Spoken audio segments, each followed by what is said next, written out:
Criminal law, non-fatal offences against the person. This is Ruth Tweedale, your criminal law tutor.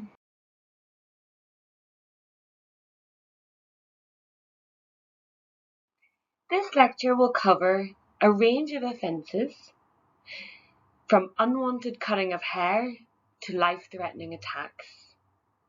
The key to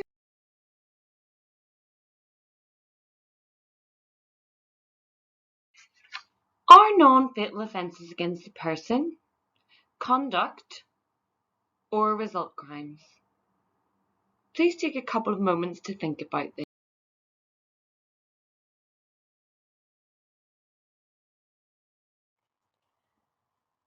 A reminder of the difference between conduct crimes and result crimes. Conduct crimes, the only external element is the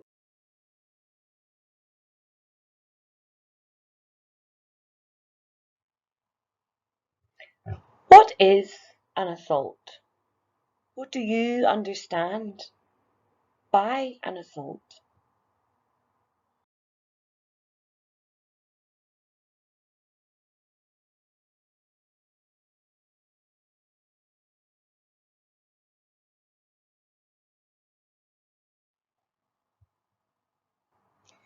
Assault and battery are two separate crimes.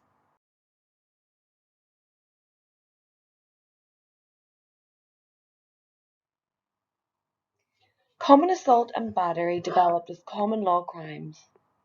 They are now included in statute. Section 39.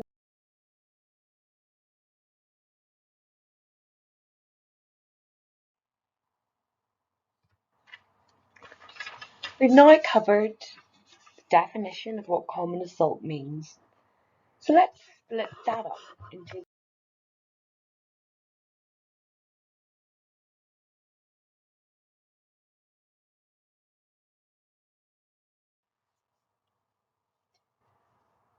unlawful personal violence. Assault can consist solely on the basis of a personal threat.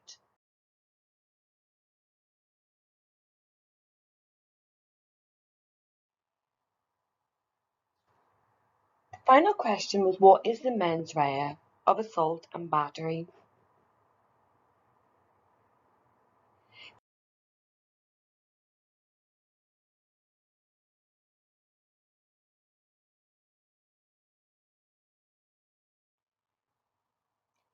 Definition of recklessness can be found in the statement of Lord Bingham in the House of Lords decision in RBG 2004.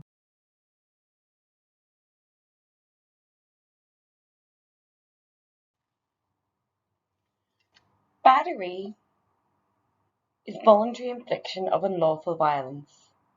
A battery is any conduct where the defendant inflicts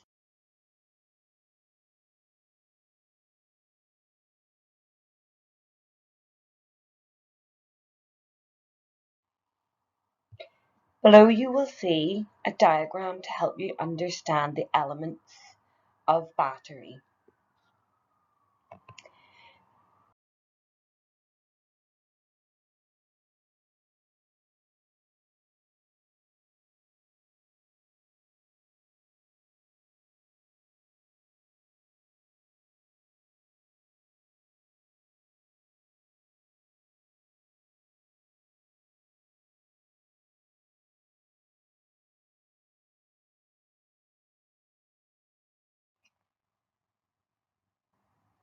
In the case of Thomas, 1985, the defendant was a school caretaker.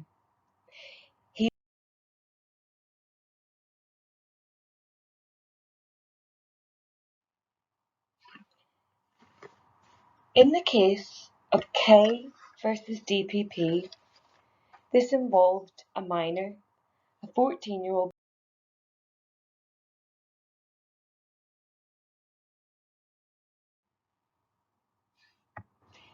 Next case is Santa Bermudez v DPP 2004. The defendant, who was being searched by a police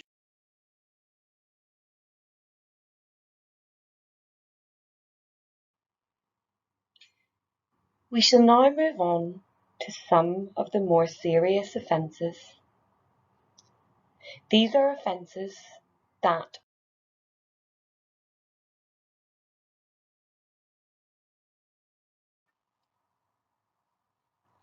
in law, the only factors that distinguish common assault and/or battery from assault occasioning actual bodily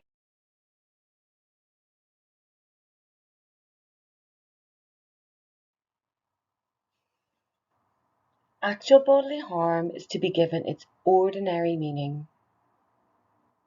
In the case of Donovan, 1934,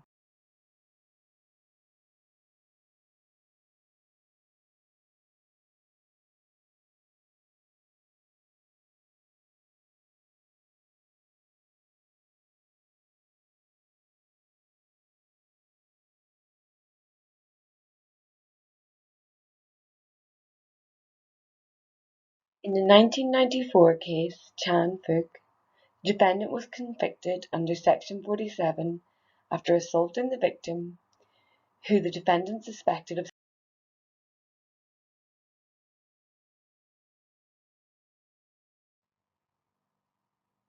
Question: can psychological harm amount to actual bodily harm?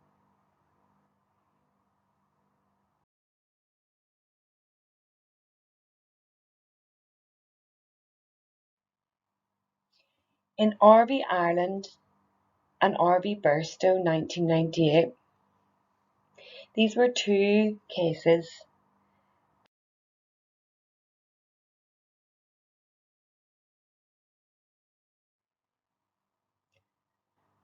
Section 47 requires an assault occasioning, so which causes, actual bodily.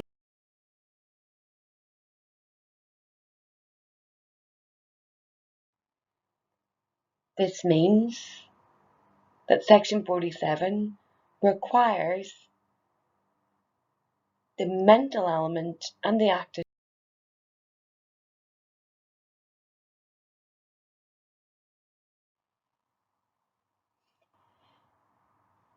We're now going to refer again to the case of R.V. Ireland.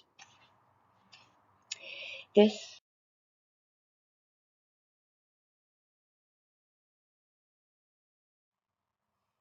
mens rea. The defendant must intentionally or recklessly cause his victim to apprehend.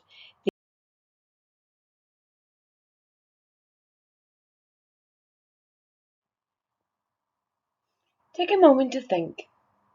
What distinguishes assault and/or battery from actual bodily harm?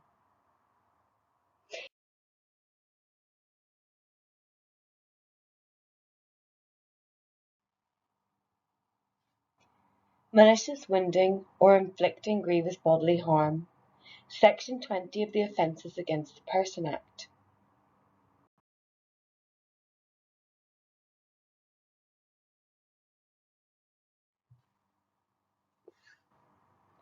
Wound. A wound is any injury which breaks the skin and is more than a mere surface.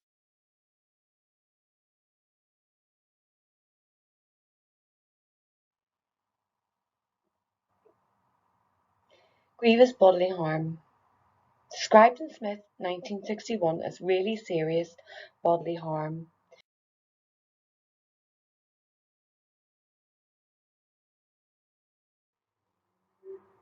Inflicting. It is not a requirement that physical violence is used. Cause is used in Section 18, whereas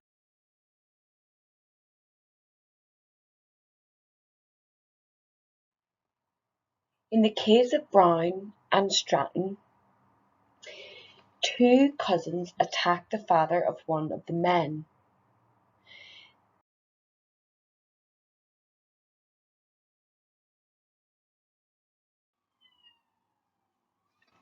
You can access the Crown Prosecution Service guidelines for sentencing online. The guidelines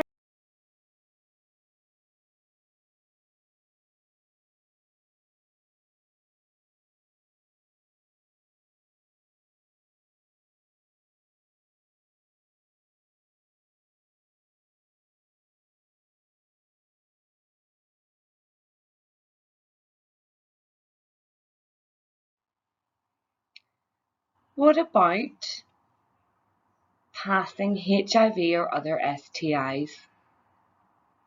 In the case of R.V. Dyke,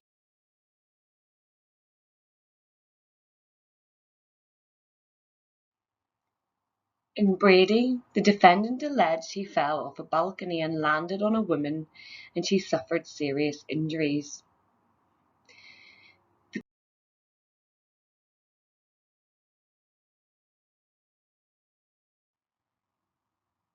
Please follow the link on this slide to see what the legislation says about Section 18 of the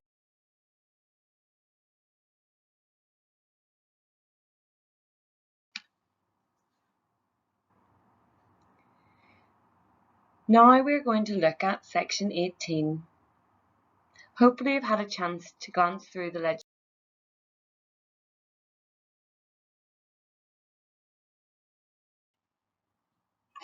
Intention has the same meaning as in the law of murder.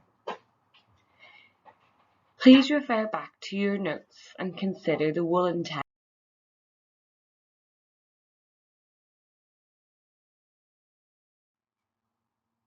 In the case of Taylor 2009, the defendant stabbed the victim in the back during an altercation. There was no evidence at the time.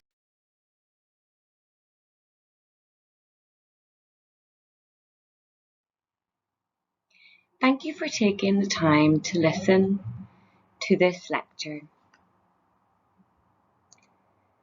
One of the central values